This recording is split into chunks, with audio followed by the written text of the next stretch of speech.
welcome to the back nine of the St. Patrick's Day Dubs at Ockie Wisting Disc Golf Course in Rio Grande, New Jersey. I'm Dave Oster, commentating on this back nine for you all today. We have a pretty good matchup on our feature card. Take a look at the leaderboard. Terk and Rob are battling for the lead.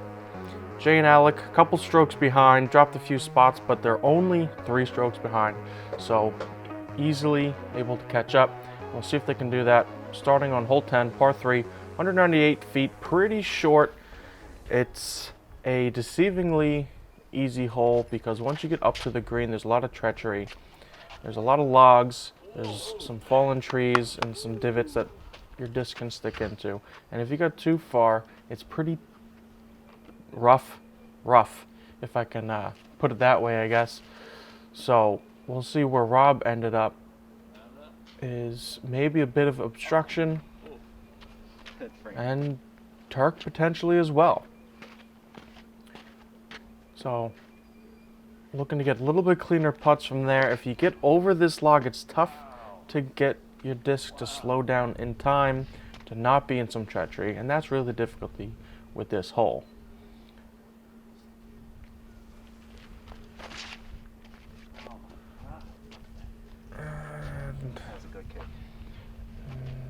Good kick out back into the fairway.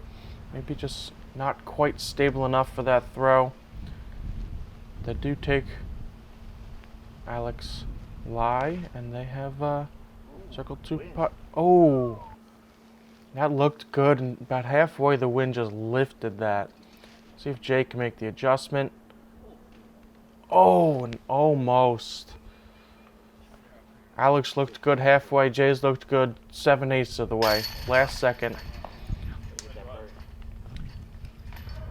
And great putt by Rob.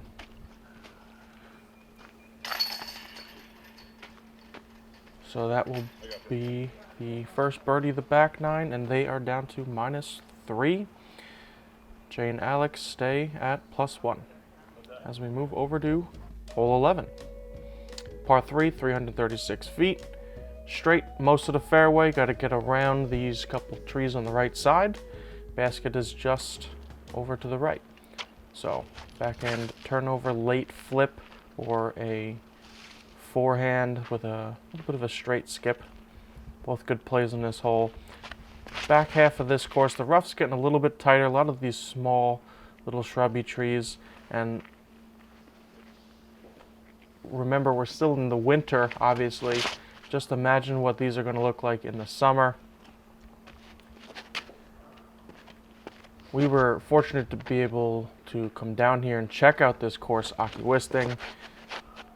Cape May County Disc Golf is taking care of this course, built it, done a lot of work to get this course the way it's looking now. New tee pads for this tournament, cleared out a lot of stuff, and it is looking great. If you guys haven't been down there, take the trip all the way down the parkway, and it's some great disc golf. Kudos to these guys for getting it up and going, and looking as good as it does now.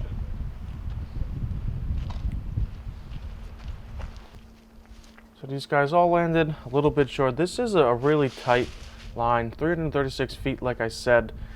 Maybe a flex shot far enough would work, but it's got to get a really late flip and then come back. Interesting design, and you can see how difficult it is for these players. So Terk's a little long, but so they'll take Rob's lie, and good putt by Terk.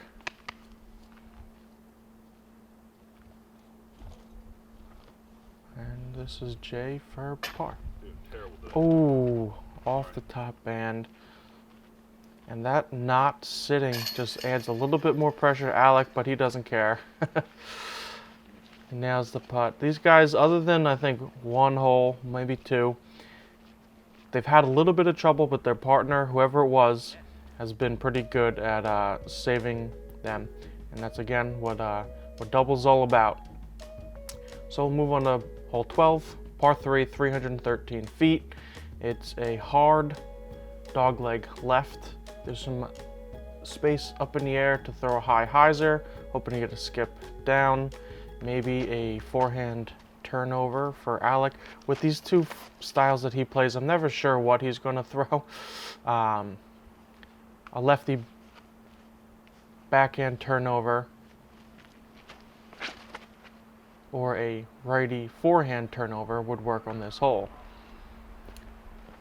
But the rest of these guys are throwing hyzers, and that was looking great by Terk. Caught one of the last trees you got to miss. Otherwise, he would have been all the way up at the green. Rob's was a little straight. And a forehand roller.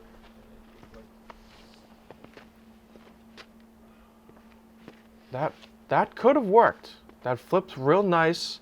I think he just caught that tree straight. Otherwise, it would have gone, you know, obviously a lot closer to the basket. Oh, and just a little inside by Jay. Obviously, you can see he's right by that tree. That's what you're looking for, I think, that gap that they're looking at right there. And good upshot. Should leave them an easy putt, so Alec can go for it. Oh, look good. A little short. Definitely on line, though. And Rob and Terk are right next to them. And yeah, there you go. That's park. So Terk, again, can run it. See if we can see some exciting throw-in. Oh! A little bit right side. Looked good for a second. So these guys will tap in their pars. Partners grabbing the other player's discs, and we'll move on to our next hole. Par 4, 397 feet.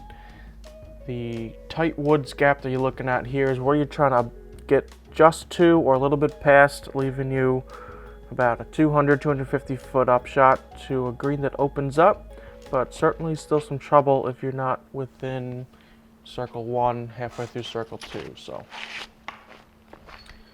the only tree to beat. Yeah, early tree by Rob. And this puts pressure on your partner in any doubles situation. Your first shot, not great, and everybody has them. And we see Terk gets a little bit further, but the pressure may have gotten to him. It's a lot different when you're just playing for yourself. You know, you have a bad shot, all right, that's just me. Now that you have a partner, you're trying to play for two people, and you have a bad shot, and you really want to help your team out. So that second player definitely has more pressure if the first player doesn't have a great shot.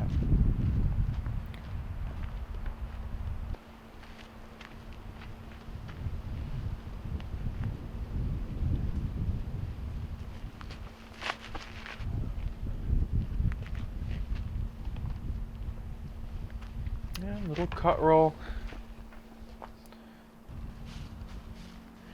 This tight fairway in the woods before it opens up really makes it tough to really give it the power you want, especially off the tee when these guys, they're not having the best of luck.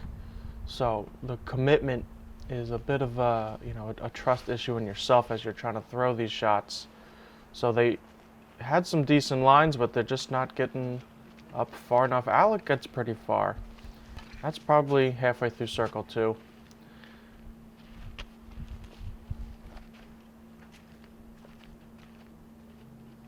And good upshot by Rob. So now they're close. Terk can give it a go. Not enough Anheuser. Getting back out in the open, there might have been some wind that they weren't feeling in the woods. You know, we see the trees there. It is a little breezy. Oh, and just low by Alec.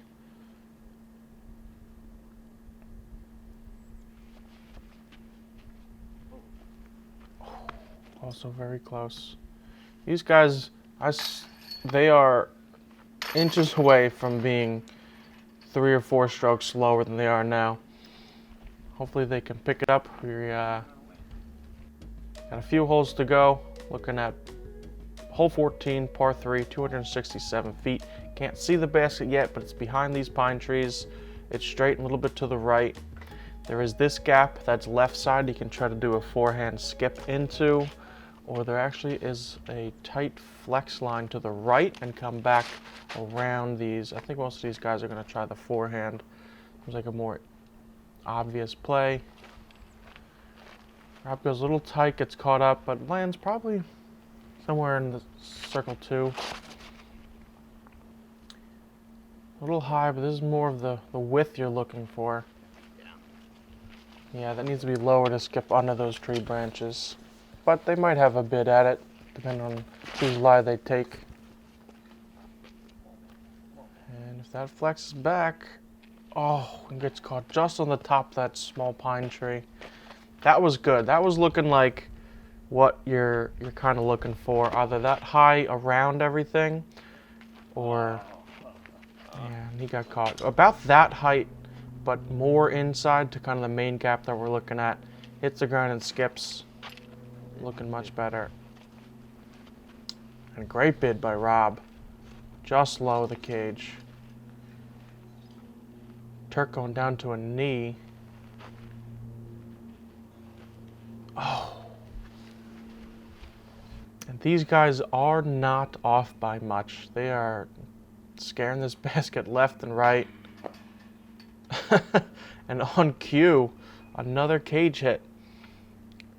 Let's see if Jay can make the correction. A little low, a little left side.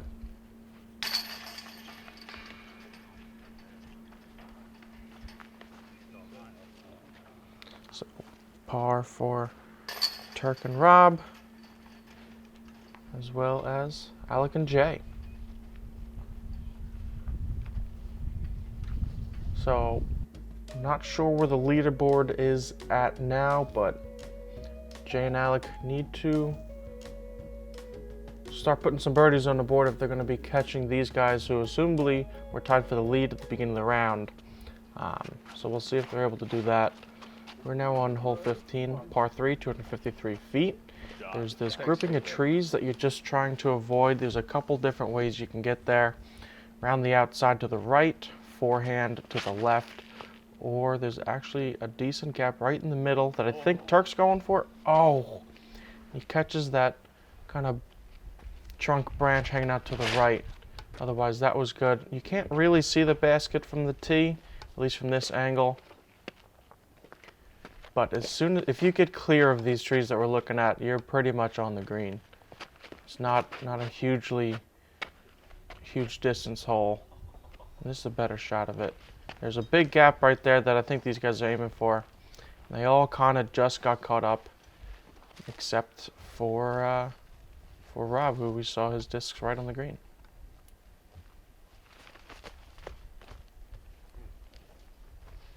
And another great bid by Jay. I keep saying it over and over, they're just a few inches off. Oh. That would be an unfortunate roll if Jay wasn't already closer, so shouldn't hurt anybody there. But how many times can it happen to Jay and Alec? Cage hits, chain hits. They have to be 5 or 6 strokes higher than they could have been, just from a few inches higher or left or right putts.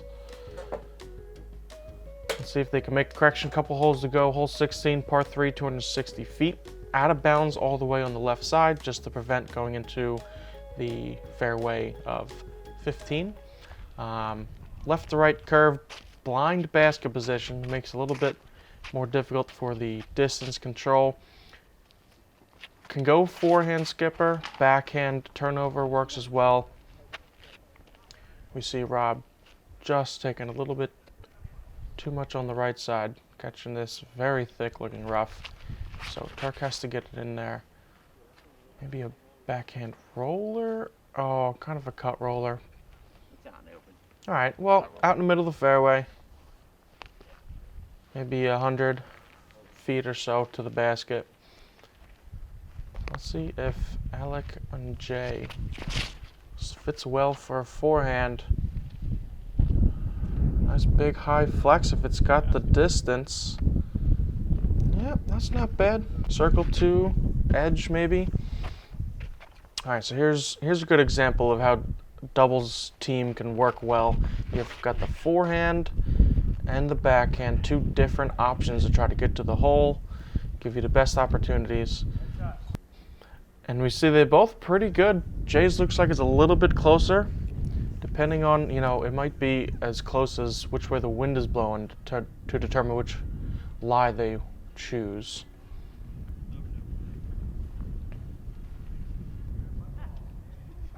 And not a bad run by Terk after Rob gets pretty close. And a little short for Jay. Let's see if Alec can, and he does. Finally, one of these goes in for these guys. This is this is what they were doing pretty much all around. Their drives and their upshots really did work, just like this hole. The putts have just been a little bit off. Really, the story of this round for those guys. I was just laying up anyways. So now we're at hole 17, par 4, 460 feet.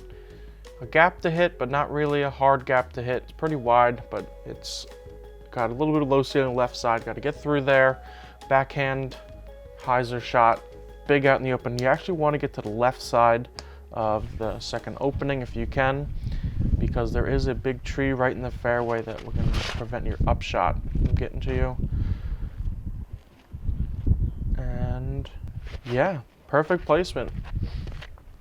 The forehand turnover, not the obvious shot, but for Alec, that's what you got.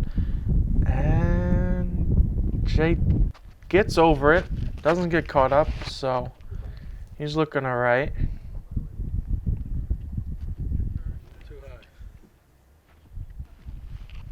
And yeah, Rob's pretty much not quite as far to the left side as Alec's forehand made it, but you don't have to be too far. There's enough distance that you can make something work. We see that's where these guys ended up. This big tree, if you're too far to the right, you could go around it. These guys are probably more comfortable with the wider open gap. Oh, and Alec doesn't get the skip that you would have expected from that forehand. It might be a bit of a right to left wind, kind of pushing the discs down. Oh, this looks a little bit turned over, although it's coming back. Oh, and Jay doesn't get that skip either. There is that road there. It's a little bit of a slant. They might be trying to skip up the hill once they hit that spot where they're landing, so they'll have outside the circle look for their birdie.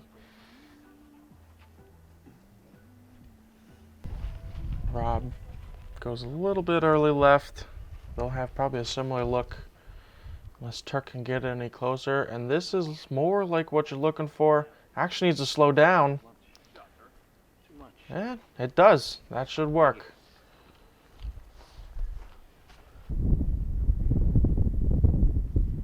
So here's Alec and Jay at a very similar distance they've been all day, but for birdie. Okay, Alec laid up. Jay can go for it.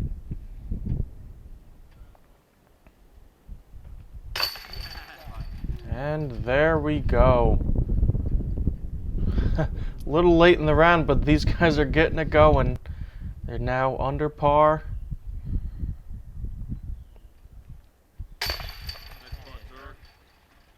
And Rob and Terk are to -5. Doing great. Great things out here. Hole 17, great looking hole. And we are moving up the hill to the tee pad of hole 18. Very interesting hole, throwing downhill, par 3, 343 feet. Big embankment on the right is about where you want your disc to land short of and maybe skip or try to clear it and slow it down on the green. The lake is to the left, but probably not really in play for most shots. So the play is to just get it, obviously, to the green and try to get a birdie. And that's looking good. Right over that embankment. Skip up the road. Yeah, there you go.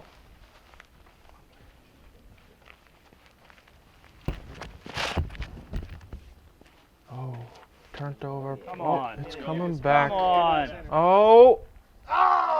Oh, off the pole.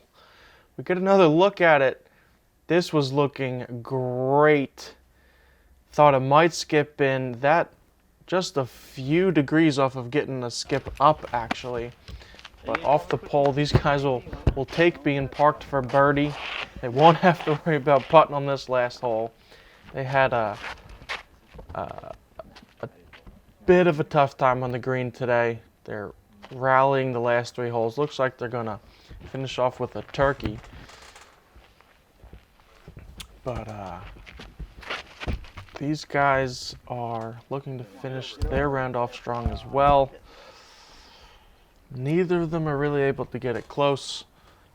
They'll be taking Rob's lie. Let's see if they can get one more highlight putt in here for the reel. Ooh, not a bad bid. Stops short, so again, is a green light go for Terk.